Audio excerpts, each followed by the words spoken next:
Okay, how's it going? I think we are live. Trying a little something new today. I need to work out, so let me turn on my treadmill. I've been playing around with Claude Code from the IDE, Claude Code desktop itself, as well as from Visual Studio. And I've been building a couple of applications, so I kind of want to showcase what I've been working on. So let me just get my treadmill started. Nope. And we'll see how this works today. Hopefully my microphone picks this up louder than the actual treadmill. Okay, so I have my OBS up, so I should be able to see the chat. What I'm also going to do is do a pop-out chat so that I can have it in the upper corner.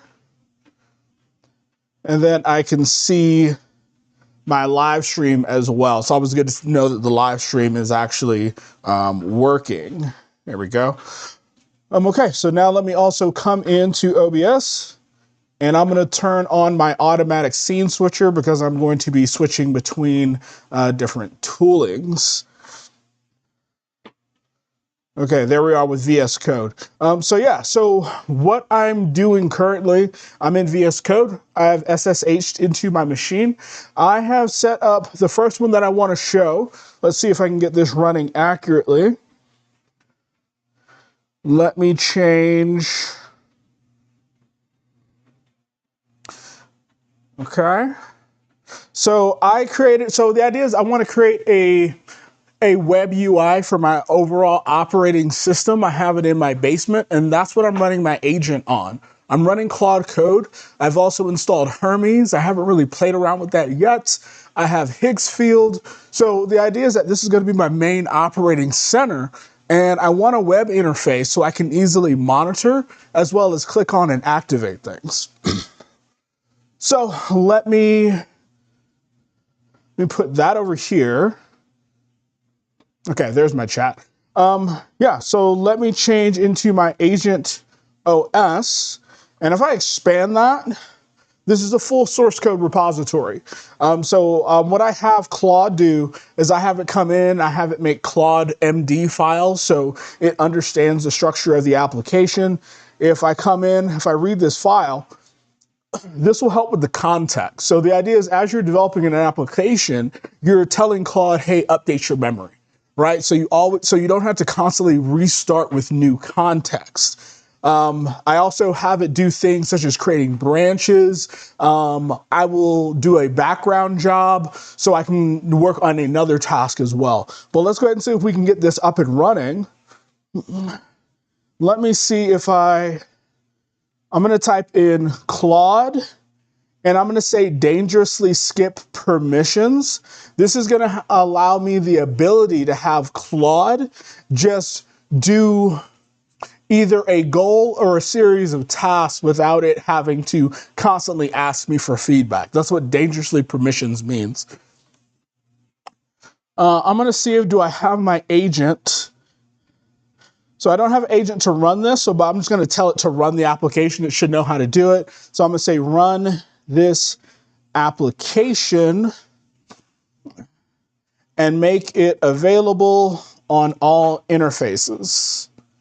This is so I can have this web app accessible over my LAN network, because again, my machine is in the basement. So by default, it would only be available on the host loopback address of 127.0.0.1. In this case, I want to be able to use the external IP address to access this web application. So Claude has gone ahead and started this. Let's go ahead and see if we can open this up.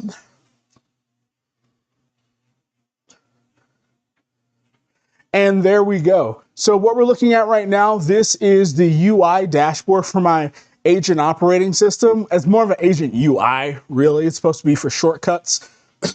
And I call it Odyssey. I love Greek mythology, so I just called it Odyssey OS. So what we have, if I were to explain it a little bit, we do have a navigation menu.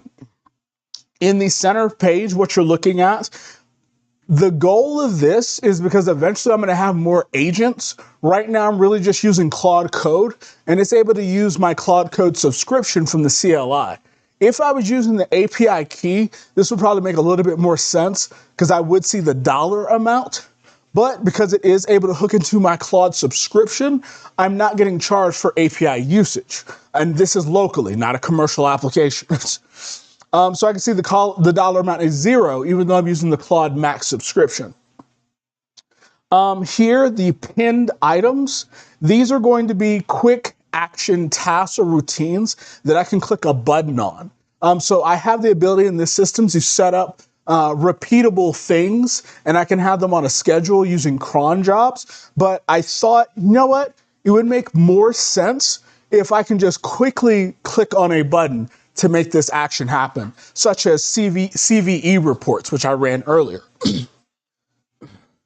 And if I run a report, like for example, I'm gonna run this business app task. The idea is that this will run daily and give me an idea for a business app that I can commercialize. So I can see right now it is running. You can see in the task and routines, it's running as well. Down here, I have some low-level information, such as my system CPU that's being used. Do I have alerts? Do I have Docker containers running? That's the main dashboard. This overview, again, this would be helpful if I'm using actually API keys. What I could see is the potential dollar usage if I was using API keys. But again, I'm using a subscription. Let's see. Cost breakdown. You can see how many tokens, input and output tokens you utilize. I can see I am using my Claude subscription, again, which is why I'm not getting that API key usage. I can see when it's supposed to reset. And I can see some warnings at the bottom as well. Those are my alerts. Logs, this was a new feature that I added, so I think there was a problem with it. I need a unified logging system that I'm working on, again, to give me more visibility into my system. Fleet are just tasks that are running, or the tasks in general. And then here we have the actual task. So this is where you would come in, and tasks can be grouped by project. So I can come over here, I have these tech news tasks, and you can see it does support cron syntax. So you can have an item run at every minute, every hour, specific days, so on and so forth. If I come and click edit, we have two types of ways to invoke the routine. You can do a regular command / bash or terminal syntax, like an echo hello world, or you can do an agent prompt. Right now, I'm only using Claude Sonnet 4.6, but the idea is I want to open this up to more agents because the host operating system, the idea is that this web app is able to access anything the host operating system has. So eventually I'm going to make it accessible to other agents, but right now it's just Claude Sonnet. I then have the prompt. So this is a prompt that's going to go to your underlying agent. So you just formulate it like a prompt. This here is I'm getting AI agent news. So it's actually doing a web scrape. I do have a web scrape skill that I've added. If I come back over to Visual Studio Code, let's see, let's do skills.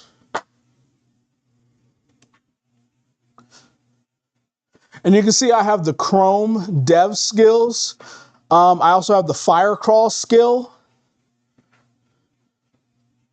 So those are some that it's able to, outside of like a Brave API key, you can just do regular internet scraping and it doesn't cost me anything. So that's a skill that I've added to my underlying Claude agent.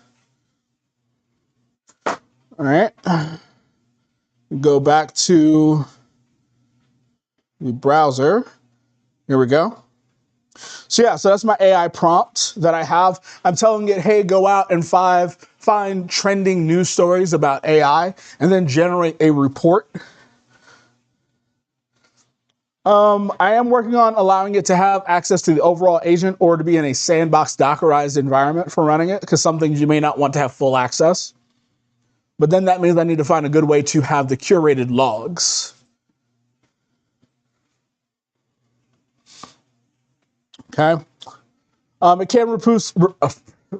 It can produce a specific file format, so a markdown file. That's what's going to allow it when I go to the report section to output it in human readable format. And then again, I have the cron syntax here. So in this case, it's going to run it's supposed to run at 7 a.m., but this might be UTC time. So yeah, at 7 a.m. So it's 0, 7, star, star, star, star. All right. Here's where I can see the overall system information, GPU, memory, disk, all that type of stuff, just a high level overview, as well as how many Docker containers or what Docker containers are running. I can come over here and manage my Docker containers. Some low weight management where I can stop, restart, pause it, get the logs of the container, as well as I think, does shell access work? It does. So shell access works as well. So this is very lightweight where I can get access to my containers. Then if I come over here to this library section, this is just going to be things that can feed into the context. I haven't planned this out more, but the idea is hopefully I'll be able to add more files to this and you can just add context on the fly. And then here's my actual report section. So like I said, some of the tasks can produce reports. So such as my business ideas, this report produces a report in Markdown format. And then I can just see it human readable in this case. It does have a series as well, so you can see what previous reports did generate. You can pin a report, download it, or delete it. Up here in the upper right-hand side of the top nav menu, I have added theming to it. So I had some general themes that kind of just briefly changed the color, right? Light, dark, midnight, forest. These were kind of boring to me after my first pass. So my second pass, what I decided to do is try to make more of a 3D design. So now I have some themes like cyberpunk, for example. I think that looks so much better. We have this little vertical little wave or pulse that goes down. The cards stick out more. The background, this was generated with Higgs field, as a matter of fact. With Higgs field, it has the ability to generate images, generate videos, but that's a part of a skill that I've added to Claude. So when I had it generate the themes, my foot keeps getting caught. So when I generate the themes, I tell it at the time of the theme generation to go ahead and generate a background theme, a background image that's going to represent this theme. So it generates that with Higgs field. Here's Synthwave, more of a pink purplish color. I'll go to the dashboard because I kind of like that view as well. Here is Phantom. We have, which one's this one? Stellar. So more of a, galaxy, cosmos type of theme. So yeah, really like that. I think I did skip over Crimson. I really like Crimson as well. It does focus your attention more overall to the UI, even though those things aren't like necessarily alerts, but it feels like a security dashboard, like you really want to pay attention. So I kind of like that color theme. And then we have Biohazard as well. So these are themes. I went from like generic themes to like trying more of this type of design. So this is my Odyssey. I say Odyssey OS, but I should maybe call it Odyssey Agent UI or something like that. So I'll be continuing to build this out. The next application. Let me exit. Change back. Let's go to, is Trident? No, it's not Trident. Let me see. So I was working on this 3D website. And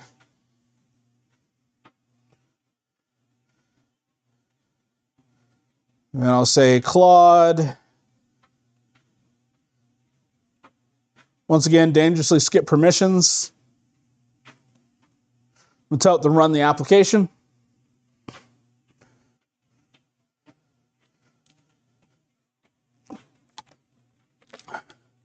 All right, apps have been loaded.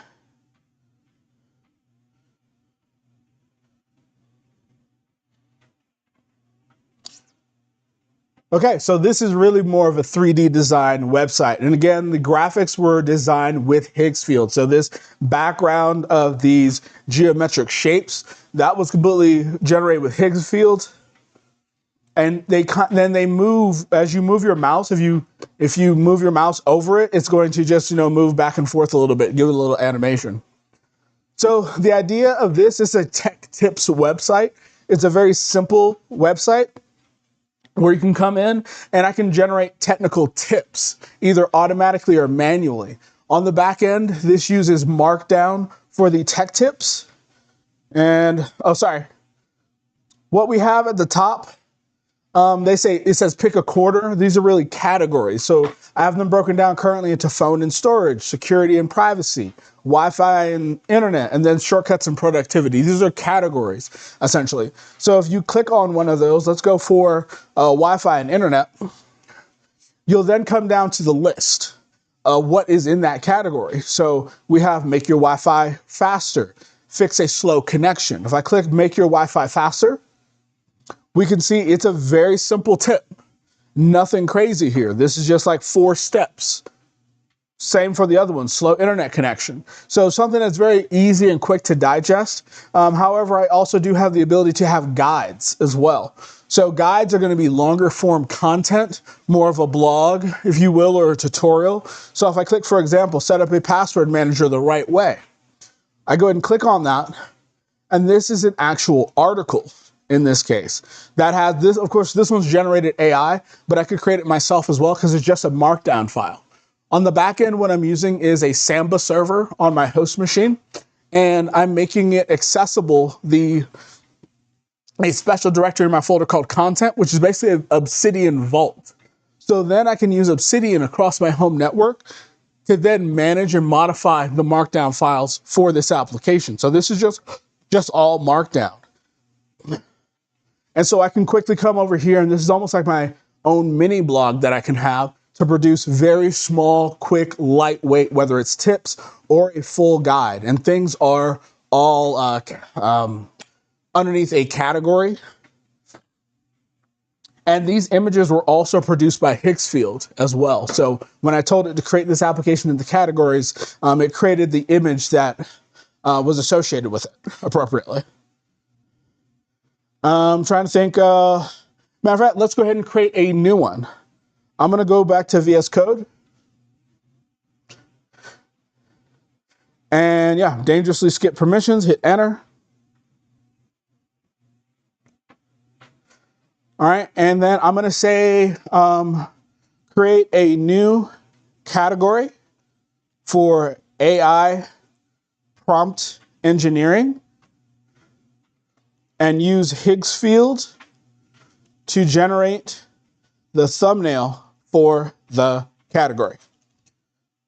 Create 2 tech tips for this category and 1 long form article that is focused on AI image generation using 4 nano banana.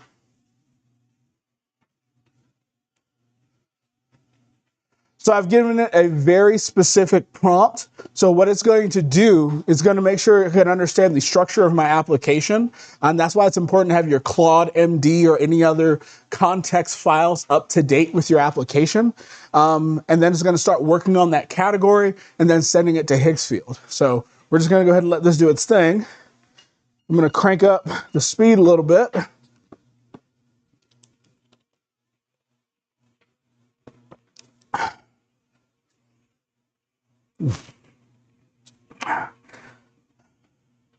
This is just a little indoor treadmill that I got off of Amazon.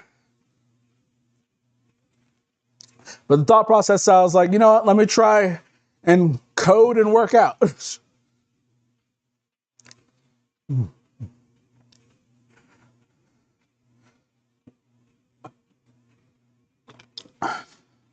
give a little bit more screen real estate to the terminal.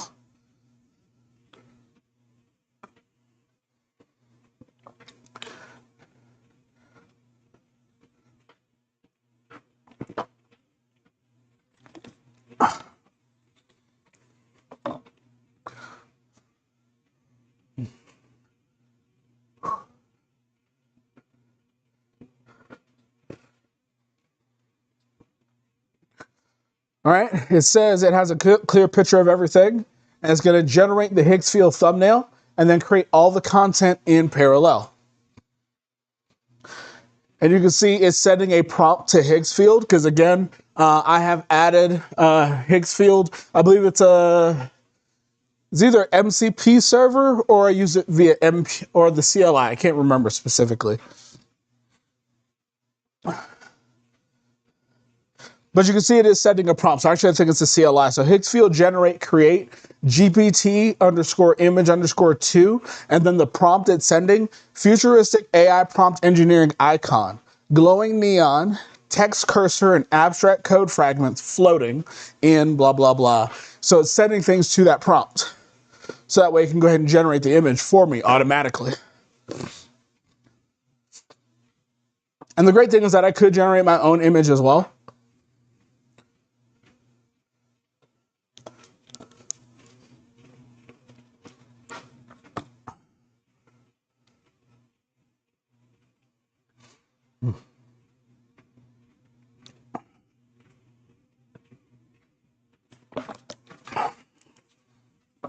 Had to get that Gatorade.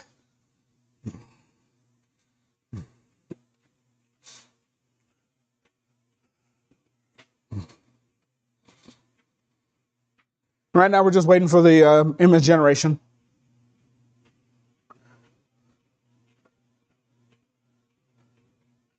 All right, might as well start. Oh, almost slipped.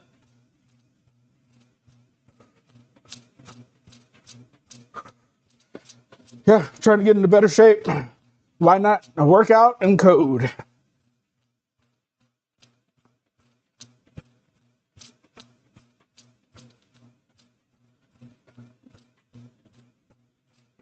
Yeah, I might have to. There you go. Had to move this up a little bit.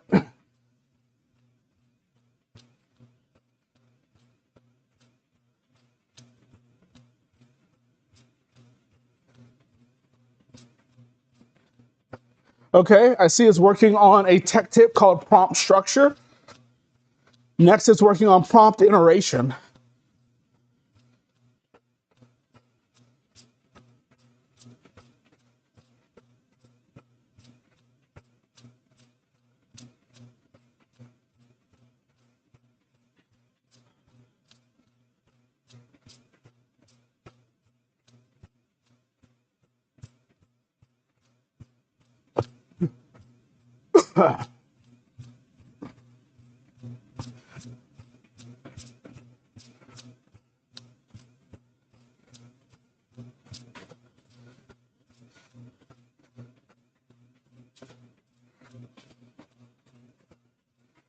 Okay, it says the image generation is done.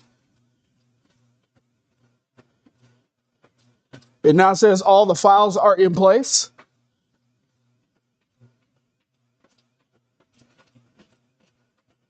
It says everything is live. So let's go see, is that true? And look at that. We have our AI prompt and engineering category. We have 2 tech tips, how to write prompts that actually work, and then iterate your way to the perfect image. And here's a simple tech tip. It has about 6 steps. And here's the other one, also 6 steps. Now let's see if we have a new guide. I can click on it. There we go. AI image generation with Nano Banana.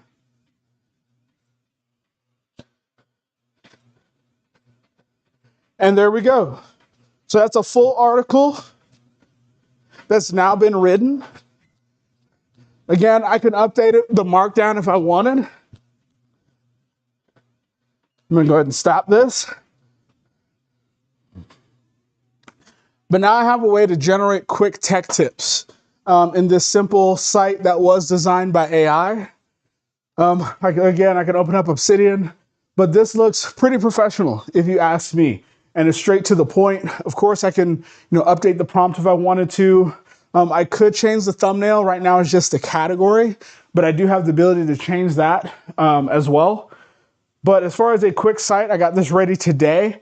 I think this looks really good. And if I really focus on simple tech tips, that's the thing. Sometimes it's just the simplest stuff. This site can easily be built up very quickly to add more content. I could have something on CI/CD pipelines as well. Right now, this is running locally. I'm just gonna keep playing around with it. I don't think I'm gonna add any other themes to this. Probably gonna keep it the way it is. Oh, sorry. But yeah, this was my attempt at doing a 3D website design. So that's why you have this background image of geometry that responds to your mouse movement. And then we come down here, and then we have these different categories, and then we have the tips, and then we have the guides on their own page section. Then we go to inspect. I really haven't looked at the mobile responsive design. That looks pretty good because this is a simple website. Then we go to browse tips. Here. That looks good. Yeah, and the only issue here is that there's no link to the guides on the responsive design. So I would definitely update that. But yeah, so I'll get into more of how I'm using my different AI tools. I just kind of wanted to show you guys things I've been working on, getting a better hang of it, a better workflow situation. But yeah, the old ways of coding, I can definitely see why I can't go back. I can't go back. Like, this has allowed me to really focus and create what I think are some cool things, or architect some cool things. And I really like this Odyssey agent UI that I'm working on right here. Again, gives me a way to look into my host operating system. Again, I can come in here and generate daily reports. This is a cyber news briefing.